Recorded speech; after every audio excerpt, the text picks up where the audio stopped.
next 2 years. Yes. However, while you served as Speaker of the House from 2007 to 2011, gun safety was not a primary concern of your caucus or your party, and no meaningful gun reform was passed. As the American people cast their ballots for the House of Representatives this November, why should we believe that your priorities will have shifted? Well, let me just say this, that we did do some things when we had the majority.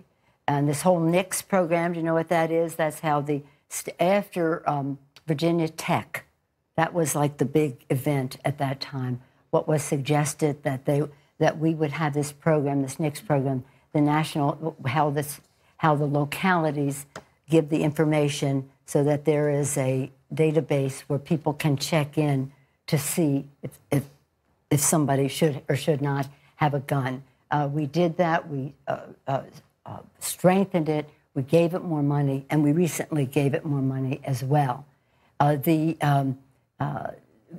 world has changed since then. People are much more receptive to having gun legislation. You have to have 60 votes in the Senate. Remember that. You have to have 60 votes in the Senate, and that is a major obstacle to getting many things done.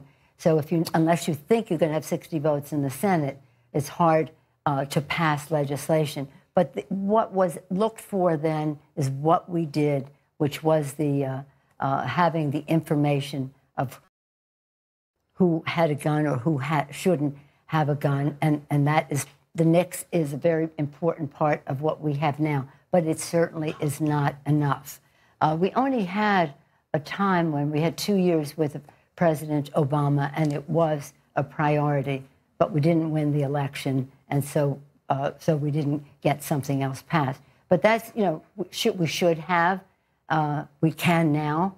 And I'll tell you this, where did my friend go from Maryland? I'm from Maryland, too. He's there. I'll tell you this, and I tell this to the kids all the time. I would rather pass the background check in the Congress right now, today, than win the election. Because it would save, doing it sooner would save